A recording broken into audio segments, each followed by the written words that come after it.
ভয়াবহ বন্যায় ভারতের ত্রিপুরায় বেশ কয়েকটি নদীর পানি বিপদসীমার উপর দিয়ে প্রবাহিত হচ্ছে।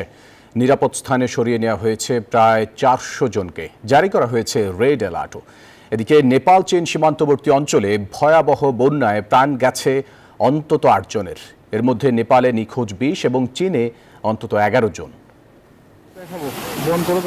ভারী বৃষ্টিতে ভয়াবহ বন্যার কবলে পড়েছে ভারতের ত্রিপুরা রাজ্য।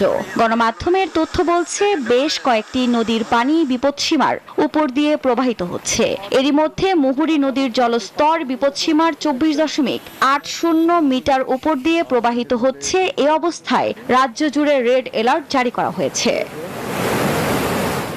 বন্যার কারণে গৃহহীন হয়ে পড়েছেন 116টি পরিবারের প্রায় 380 জন। রাজ্যে জরুরি অপারেশন সেন্টার জানিয়েছে, এক্সট্রিম মশার কয়েল প্ল্যান্ট ফাইবার দিয়ে তৈরি, তাই সহজে ভাঙে না, সুগন্ধিযুক্ত ও নিরবিচ্ছিন্নভাবে জ্বলে। ডেঙ্গু, চিকুনগুনিয়া বাহি সহ যে কোনো মশার বিরুদ্ধে দেয় এক্সট্রিম সুরক্ষা। ক্ষতিগ্রস্ত পরিবারগুলোকে বেলোনিয়ার 7টি ত্রাণ শিবিরে স্থানান্তরিত করা হয়েছে।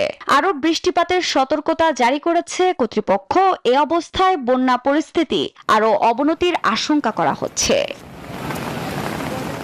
এদিকে মঙ্গলবার হিমালয়ের কোলে চীন নেপাল সীমান্তে নেমে আসে ভয়াবহ বিপর্যয়। টানা প্রবল বর্ষণে সৃষ্ট বন্যা ও ভূমিধসে প্রাণ হারানো বেশ কয়েকজনের মরদেহ উদ্ধার করা হয়। নিখোঁজ আরও 30-এর অধিক, যাদের মধ্যে রয়েছে নেপাল ও চীনের নাগরিক।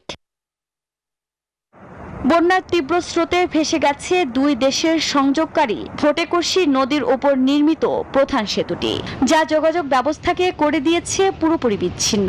বিশেষজ্ঞদের মতে জলবায়ু পরিবর্তনের প্রভাবেই এতটা রুদ্রমূর্তি ধারণ করেছে প্রকৃতি।